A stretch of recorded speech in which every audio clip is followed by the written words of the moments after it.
किसान भाइयों, फरवरी का जो मौसम होता है वो कद्दू की खेती के लिए बहुत ही अच्छा होता है। कद्दू की खेती के लिए फरवरी मौसम जो है सबसे अच्छा किस लिए होता है वो भी मैं आपको बताता हूँ। सबसे पहली बात होती है कि ठंडी कम हो गई होती, जमाव अच्छा होता है। और अगर हम फरवरी में इसकी बुआई करते हैं तो ये जब इसका उत्पादन शुरू होगा तो हम एक बहुत ही अच्छा रेट लेंगे, क्योंकि उस समय मंडियों में कद्दू बहुत ज़्यादा नहीं होता है। तो किसान भाइयों, फरवरी के महीने में कद्दू की खेती आप कैसे कर सकते हैं, मिट्टी कैसे तैयार करनी, जलवायु क्या होना चाहिए, तापमान क्या होना चाहिए, कद्दू की उन्नत किस्में कौन सी हैं, खेत की तैयारी कैसे करें, बीज की बुआई कैसे करें, खाद क्या डालें, ये सारी जानकारी मैं आपको देने वाला हूं। तो वीडियो को आप पूरा देखिएगा। साथ ही अगर आप चैनल पर पहली बार आए हैं तो सब्सक्राइब करने के साथ साथ बगल में बने बेल के आइकन को भी प्रेस करें ताकि आने वाली वीडियो की नोटिफिकेशन आपको समय से मिलती रहे। शुरू करते हैं। किसान भाइयों, कद्दू की खेती के लिए आपको जो मिट्टी चाहिए वो उचित जल निकास वाली चाहिए। उपजाऊ मिट्टी की आवश्यकता इसके लिए होती है, यानी आपको ऐसी मिट्टी का चुनाव करना है जिसमें कि पानी सोखने की क्षमता हो, पानी निकालने की भी व्यवस्था हो। फसल की अच्छी बढ़वार के लिए आपको गर्म और सर्द दोनों जलवायु की ज़रूरत होती है। कद्दू की फसल को ज़्यादा पानी की ज़रूरत होती है, लेकिन जहाँ पानी ज़्यादा देर ठहरता है ऐसी मिट्टी इसके लिए खतरनाक हो सकती है। इसके लिए जो मिट्टी का पीएच मान चाहिए किसान भाइयों, वह आपको 5 से 7 के बीच होना चाहिए। यानी फरवरी का ऐसा मौसम है जो कद्दू की खेती के लिए बहुत ही उपयुक्त होता है। अब हम बात करते हैं जलवायु और तापमान की। यानी जलवायु और तापमान कैसा होना चाहिए। किसान भाइयों, कद्दू की फसल को शीतोष्ण और समशीतोष्ण जलवायु अच्छी मानी जाती है। हमारे देश में कद्दू की खेती कई मौसम में की जाती है। पहाड़ों के किनारे अलग समय पे की जाती है, नदियों के किनारे अलग की जाती है, मैदानों में अलग की जाती है। तो आप किसी भी मौसम में इसकी खेती कर सकते हैं। पहले क्या होता था कि जो चीज़ें हैं मौसम के समय ही उनकी खेती की जाती थी, लेकिन ज़माना बदल चुका है। अब हर समय में हर चीज़ों की खेती होती है, तो आप कद्दू की खेती भी हर समय में कर सकते हैं।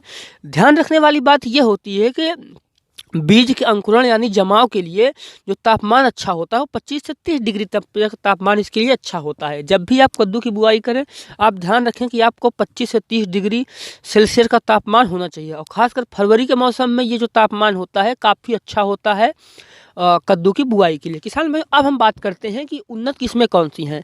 कद्दू की 3 उन्नत किस्में मैं आपको बताऊंगा जिनको भी लगा करके आप एक अच्छा उत्पादन ले सकते हैं। या मैं भी, जो आप स्क्रीन पर देख रहे हैं, मैंने भी इसकी खेती की है, हमारे आसपास के किसान भाई भी करते हैं और मार्केट में बहुत ज़्यादा इन किस्मों की डिमांड है। तो चलिए हम बताते हैं अपनी पहली किस्म के बारे में। किसान भाई, जो हमारी सबसे पहली किस्म है वो है VNR 11। किसान भाइयों, VNR 11 जो है इसको VNR कंपनी बनाती है। इसका जो नाम है 11F1 हाइब्रिड बीज है। किसान भाइयों, इसका जो फल का वजन होता है वो 6 से लेकर 8 किलो तक का होता है। और इसका जो उत्पादन होता है 1 एकड़ में वो उत्पादन होता है 20 से 25 टन होता है। और इसका जो फसल पकने की बात है वो 80 से 90 दिन में फसल पक जाती है। और अगर आप हरी कद्दू मार्केट में बेचना चाहते हैं तो आप 40 से 50 दिन में आपको बेचने के लिए तैयार हो जाती है। इसके लिए जो बीज दर चाहिए होती है, यानी आपको 1 से 1.5 किलो तक का बीज चाहिए होता है 1 एकड़ के लिए। किसान भाइयों, और इसका जो बीज का जमाव है वो 80 से 90% तक इस बीज का जमाव होता है, जो कि काफ़ी ज़्यादा अच्छा होता है। किसान भाइयों, अब हम बात करते हैं अपनी दूसरी किस्म की। जो हमारी दूसरी किस्म है वो है महिको की माही 1। किसान भाइयों, यह भी एक हाइब्रिड बीज है कद्दू की। इसका जो फल का वजन होता है वो 7 से लेकर 8 किलो तक का होता है। और अगर पकने की बात करें, फसल कब पक जाएगी, तो फसल पकने में आपको 100 से 110 दिन के समय लगता है। लेकिन अगर आप बात करें कि इसको हरा कद्दू बेचना चाहते हैं तो आपको ये 55 से 60 दिन में तैयार हो जाएगी। किसान भाइयों, अब हम बात करते हैं अपनी तीसरी और आखिरी किस्म, क्योंकि इस वीडियो में आपको केवल 3 ही किस्में बताऊंगा, क्योंकि बाकी की जानकारी भी आपको देनी है। तीसरी किस्म जो है वो है रॉयल एग्री सीड। किसान भाइयों, यह जो है इसका जो साइज होता है वो मीडियम होता है। 100 से 110 में फसल पक के तैयार हो जाती है और हरा कद्दू 50 दिन में तैयार हो जाता है। इसका जो रंग होता है वो हरा रंग का कद्दू होता है, बीच बीच में सफ़ेद निशान होते हैं। और इसका जो बीज का वजन होता है वो 5 से 7 किलो तक का होता है। किसान भाइयों, ये तो हमने आपको बताई उन्नत किस्में। अब हम वापस लौटते हैं टॉपिक पे कि हमें खेत की तैयारी कैसे करनी है। किसान भाई, जो हमें खेत की तैयारी करनी है, कद्दू की फसल लगाने से पहले हमें खेत को अच्छी तरीके से तैयार कर लेना चाहिए।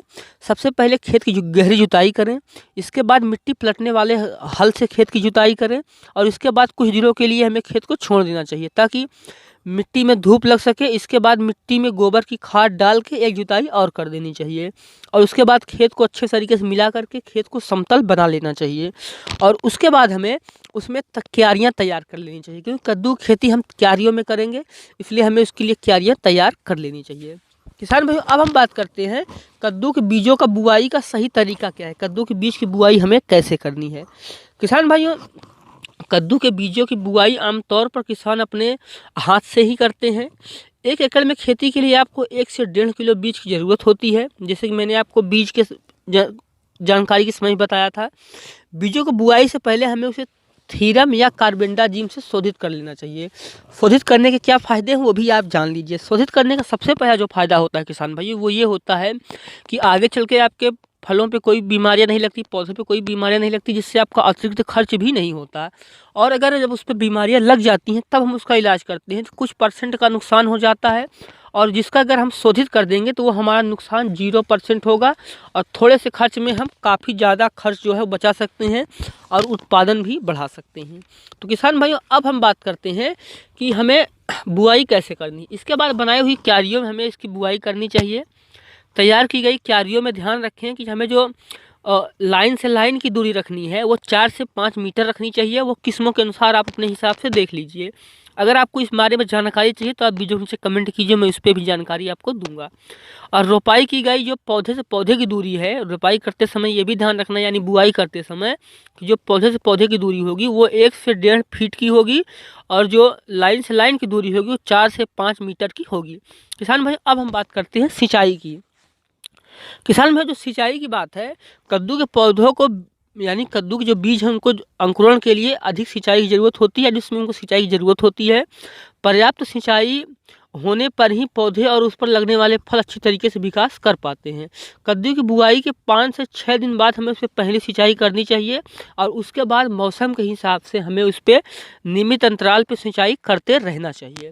और अब हम बात करते हैं खाद की। यदि आप कद्दू की फसल से अच्छी उपज लेना चाहते हैं तो आपको अच्छी मात्रा में खाद भी देने की ज़रूरत होगी। आपको 20 किलोग्राम नाइट्रोजन, 15 किलो पोटाश और 25 किलो फास्फोरस को आखिरी जुताई के समय डाल देना चाहिए और 20 किलो यूरिया हमें पहली सिंचाई से लेकर तीसरी सिंचाई के समय डालनी चाहिए और फिर 20 किलो जो यूरिया है वो हमें फल आने पे देनी चाहिए। किसान भाइयों अब हम बात करते हैं खरपतवार नियंत्रण की। किसान भाइयों खरपतवार नियंत्रण कद्दू खेती में क्या हर फसल में बहुत ही महत्वपूर्ण होता है। हमें उस पर समय समय पर उसके खरपतवार का नियंत्रण करते रहना चाहिए ताकि उसकी जो फसल है वो हमें अच्छी उत्पादन दे सके। अगर खरपतवार की हम निराई गुड़ाई नहीं करते हैं तो क्या होता है कि उसमें जो जैसे फल मक्खी हो गया या और भी पत्ती चूसक कीट है वो आकर के खरपतवार में बैठ जाते हैं, जिससे कि हमारी जो पौधों में खाद लगती है, जो हमने खाद खेत में डाली होती है वो खाद खरपतवार में लगती है, खरपतवार को बढ़ावा देती है और खरपतवार हमारे पौधों को नुकसान करते हैं, साथ ही हमारी खाद को सोख करके हमें नुकसान की ओर पहुंचाते हैं। तो हमें समय समय पे उसकी निराई गुड़ाई करते रहना चाहिए। किसान भाइयों उम्मीद करता हूँ ये सारी जानकारी मैंने आपको वीडियो में दे दी है। फिर भी अगर कद्दू खेती के बारे में आपको कोई और जानकारी चाहिए तो नीचे डिस्क्रिप्शन में जाकर के आप लिंक पे जाकर के वहाँ से क्लिक कर सकते हैं। आई बटन और डिस्क्रिप्शन में दोनों जगह आपको प्लेलिस्ट मिल जाएगी, वहाँ पे जाकर के आप इसकी जानकारी ले सकते हैं।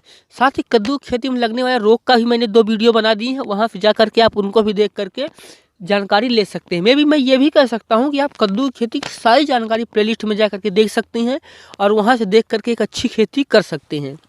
तो किसान भाइयों उम्मीद करता हूँ ये वीडियो आपको अच्छा लगा होगा। वीडियो आपको अच्छा लगा है तो लाइक कर दीजिए। साथ ही अगर आप चैनल पे पहली बार आए हैं तो सब्सक्राइब करने के साथ साथ बगल में बने बेल के आइकन को भी प्रेस करें ताकि आने वाली वीडियो की नोटिफिकेशन आपको समय से मिलती रहे। तो किसान भाइयों मिलते हैं किसी एक और वीडियो में एक नए टॉपिक के साथ। तब तक के लिए देखते रहिए एग्री आकाश। वीडियो देखने के लिए आपका बहुत बहुत धन्यवाद।